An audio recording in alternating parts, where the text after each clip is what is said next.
నమస్తే ఇదొక big breaking అనే చెప్పాలి. చంద్రబాబు నాయుడు గారి ఫోను ట్యాపింగ్ కి గురైందా అంటే పరిస్థితులు అలానే కనిపిస్తూ ఉన్నాయి. కేసీఆర్ ముఖ్యమంత్రిగా ఉన్నప్పుడు తెలంగాణలో ఫోన్ ట్యాపింగ్ అంశం ఎంత సంచలనం రేపిందో మనందరికీ తెలుసు. అప్పట్లో ఐపీఎస్ గా ఉన్నటువంటి ప్రభాకర్ రావు ఆరోపణలు ఎదుర్కొన్నారు. ఆ తర్వాత ప్రభుత్వం మారాక ఆయన విచారణకు హాజరవ్వకుండా తప్పించుకున్నటువంటి పరిస్థితి కూడా మనం చూసాం. అయితే తాజాగా ఆయన అమెరికా నుండి వచ్చి విచారణకు హాజరయ్యారు. అయితే ఈ విచారణలో సంచలన విషయాలు వెలుగులోకి వస్తున్నట్టు తెలుస్తున్నాయి. కేవలం తెలంగాణలోనే కాదు, ఆంధ్రప్రదేశ్లో కూడా ఫోన్ ట్యాపింగ్ జరిగింది. ఆంధ్రప్రదేశ్తో కూడా ఈ ఫోన్ ట్యాపింగ్కి లింకులు ఉన్నాయి అని చెప్పి కొన్ని నిజాలు వస్తున్న నేపథ్యంలో మరి ఆంధ్రప్రదేశ్లో ఒక చంద్రబాబు నాయుడు గారి ఫోనేనా, ఇంకెవరెవరి ఫోన్లు ట్యాప్ చేసే అవకాశం ఉంది అన్న విషయాలను లియో న్యూస్ ప్రేక్షకులకు వివరించేందుకు మనతో పాటు ఉన్నారు సీనియర్ జర్నలిస్ట్ సత్యమూర్తి గారు.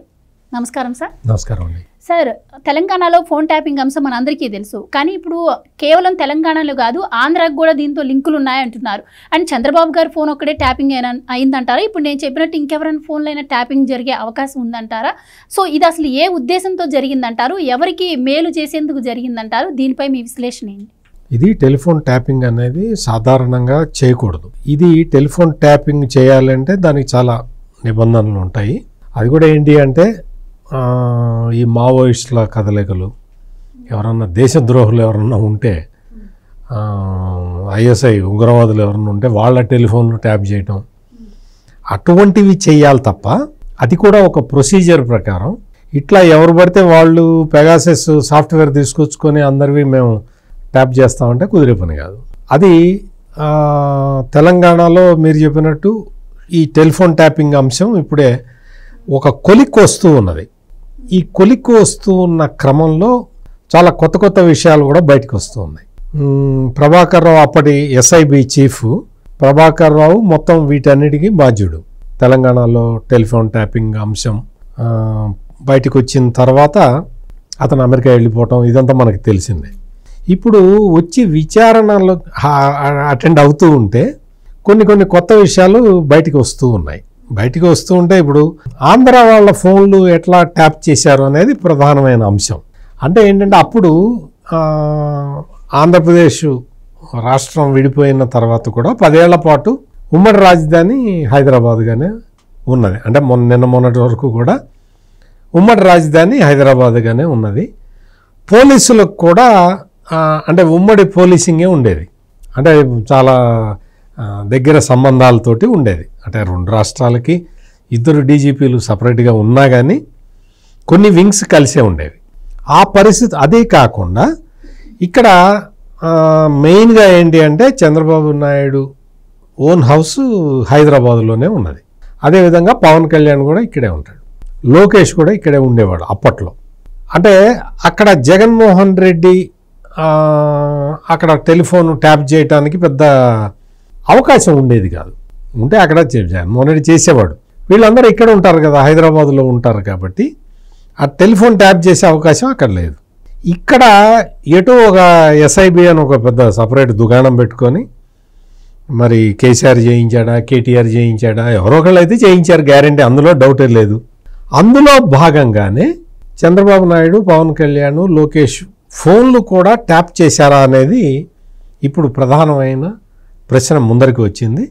దీనికి సంబంధించి ఇప్పటికే కొంత ప్రభాకర్ రావు కొంత సమాచారాన్ని ఇచ్చినట్టుగా మనకైతే తెలుస్తూ ఉన్నది.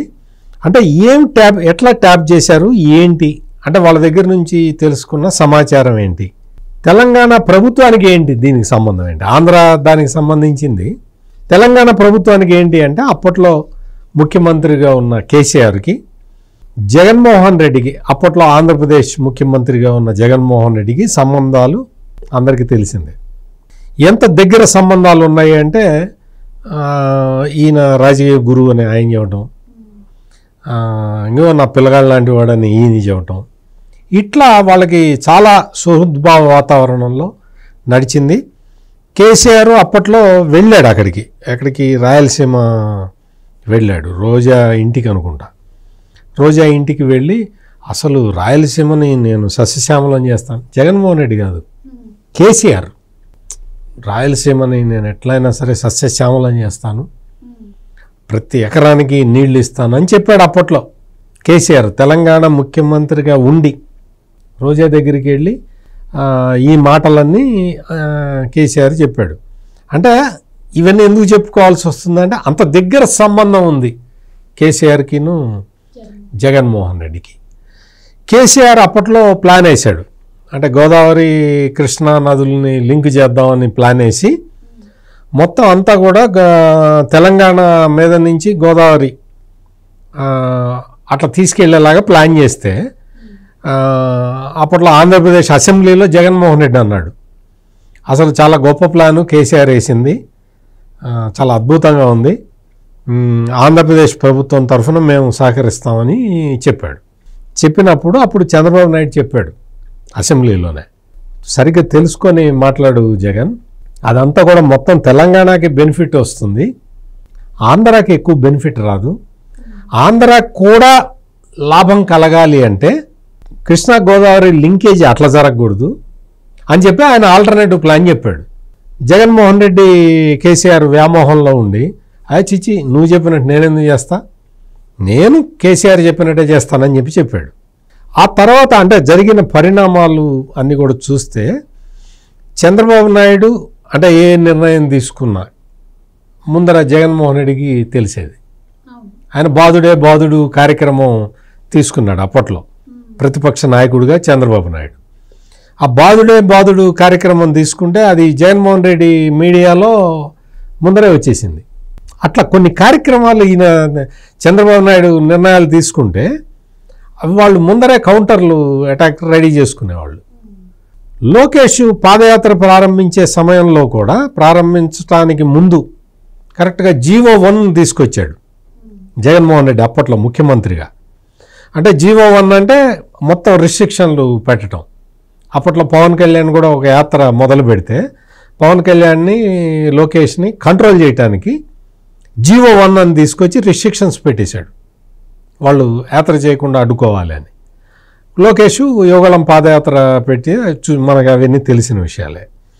అంటే ఎంత పకడ్బందీగా ఈ కేసీఆర్ జగన్ ఇరు రాష్ట్రాల ముఖ్యమంత్రులుగా కలిసి పనిచేశారో మనం అర్థం చేసుకోవచ్చు.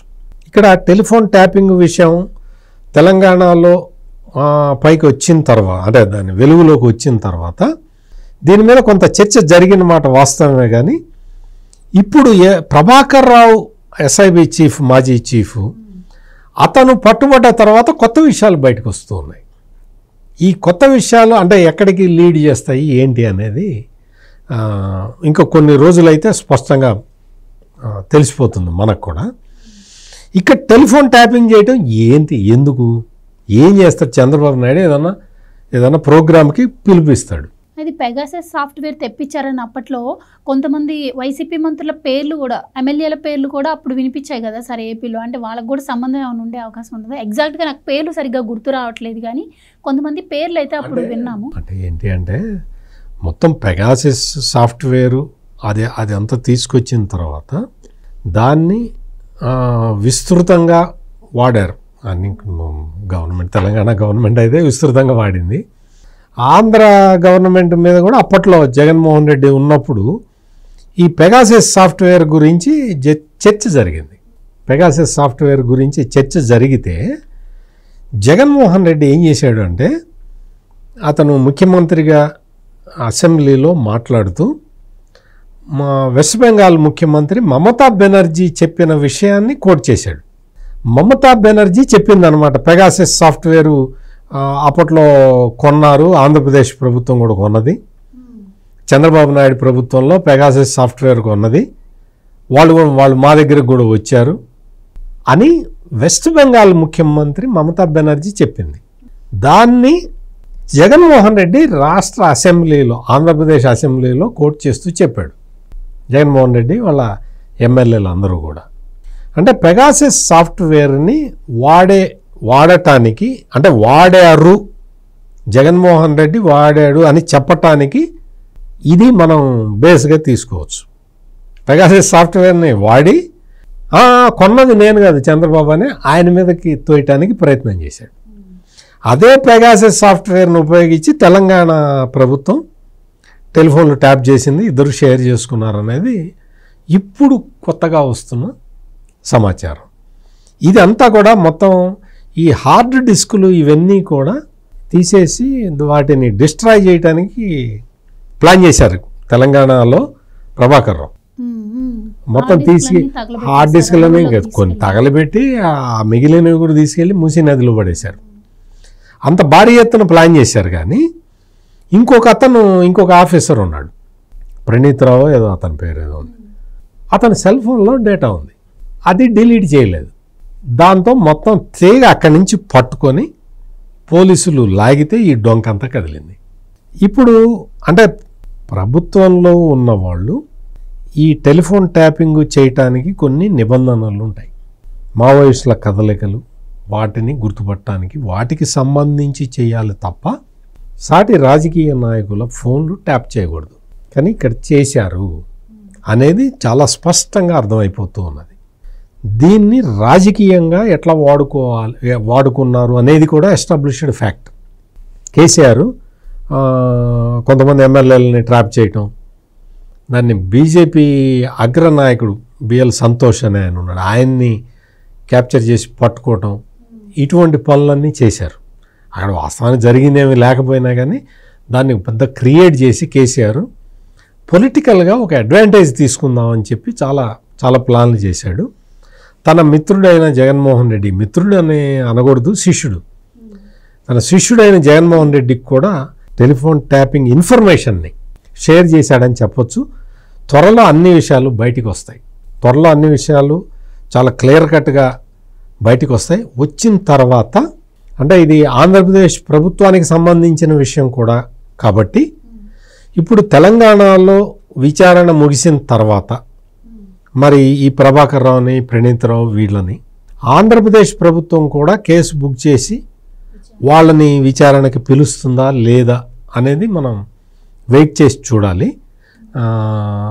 ఇక్కడ అంటే ఎస్టాబ్లిష్ అయితే మాత్రం అంటే తెలంగాణలో టెలిఫోన్ ట్యాపింగ్ అనేది జరిగింది. ఆ టెలిఫోన్ ట్యాపింగ్లో వీవీఐపీల పేర్లు కూడా ఉన్నాయి. ఆ వీవీఐపీల పేర్లలో కనుక ఆంధ్ర నాయకుల పేర్లు కూడా ఉన్నట్టు స్పష్టంగా ఇన్ఫర్మేషన్ తెలిస్తే డెఫినెట్గా తెలంగాణ పోలీసులు ఆంధ్రప్రదేశ్ పోలీసులతోటి ఆ సమాచారాన్ని ఎక్స్చేంజ్ చేసుకుంటారు. ఎక్స్చేంజ్ చేసుకున్నప్పుడు ఇదే టెలిఫోన్ ట్యాపింగ్ కేసు అంటే తెలంగాణలో ఇప్పుడు ఏదైతే టెలిఫోన్ ట్యాపింగ్ కేసు నడుస్తున్నదో అదే కేసు ఆంధ్రాలో కూడా పెట్టి అక్కడికి మళ్ళీ ప్రభాకర్ రావుని వీళ్ళందరినీ కూడా ఎవరైతే టెలిఫోన్ ట్యాపింగ్ నిందితులు ఉన్నారో వాళ్ళని అక్కడ కూడా విచారించడానికి అవకాశం అయితే చాలా స్పష్టంగా కనపడుతున్నది. ప్రొవైడెడ్ కాంక్రీట్ ఎవిడెన్స్ వాళ్ళకి దొరికితే, తెలంగాణ పోలీసులకు కనుక కాంక్రీట్ ఎవిడెన్స్ దొరికితే ఖచ్చితంగా ఆంధ్రప్రదేశ్ ప్రభుత్వం కూడా టెలిఫోన్ ట్యాపింగ్ కేసుని రిజిస్టర్ చేసి వీళ్ళని విచారణకి తీసుకుంటుంది. Right sir, thank you so much అండి. నమస్కారం. Please subscribe to Leo news for more videos.